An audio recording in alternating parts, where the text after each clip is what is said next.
আসসালামু আলাইকুম দর্শক। তো বর্তমানে সারা বাংলাদেশের রেমালের প্রভাবে থেমে থেমে বৃষ্টি হচ্ছে। তো আমাদের এই গাড়িতে মূলত শুকনো ধানটি খুব সুন্দরভাবে মাড়াই করা যায় এবং পরিষ্কার হয়। তো ভেজা ধান যদি অটোতে দেওয়া হয়, ভেজা ধান কিন্তু অটো জাম করে। তো যারা গাড়ি চালান বা যারা এই গাড়ি সম্পর্কে যারা ধারণা রাখেন তারা কিন্তু ভালো বুঝবেন যে আমাদের গাড়িতে ভেজা ধান মাড়াই করতে অসুবিধা হয়। কিন্তু আমাদের বর্তমান যে নতুন একটা সিস্টেম বের করছি সেটা হচ্ছে net folding auto double net. এই সিস্টেমের সাহায্যে আপনি ভিজা শুকনো সবই মাড়াই করতে পারবেন খুব সহজেই।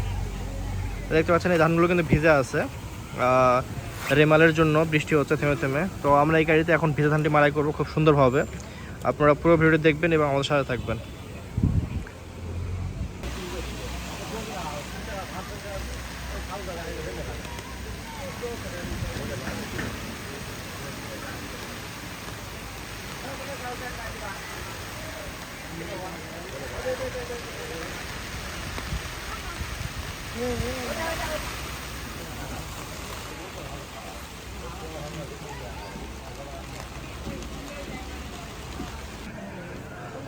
তো এই বৃষ্টির কারণে আমরা দেখি আমাদের আপডেট গাড়িতে খুব সুন্দরভাবে আমরা ভিজা ধানগুলো মাড়াই করবো।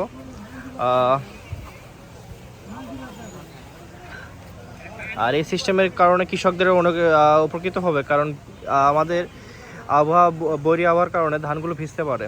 তো এই ভিজা ধানগুলো আমাদেরকে মাড়াই করতে হবে। আর আমরা এই নতুন সিস্টেমের মাধ্যমে যে অটোর যে ডবল নেট বের করছি, এই যে অটো নেট ফোল্ডিং করা আছে, এখানে টান দিলে খোলা যাবে। তো এখানে ডবল নেট করা আছে, দুইটা নেট। তো এর সাহায্যে আপনি ভিজা শুকনো সব মাড়াই করতে পারবেন।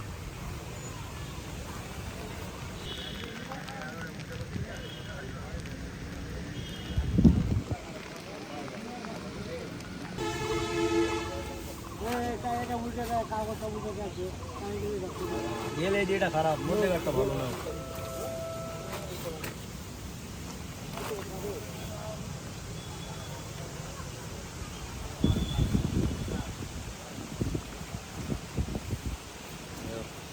আসলে তাই কাগজটা কাম দিলে হবে না, আরে আরে কাগজটা হিসাব দিয়ে আগে কাম দিলে হবে। এই ওকে এখন সামনে আছে ভাই।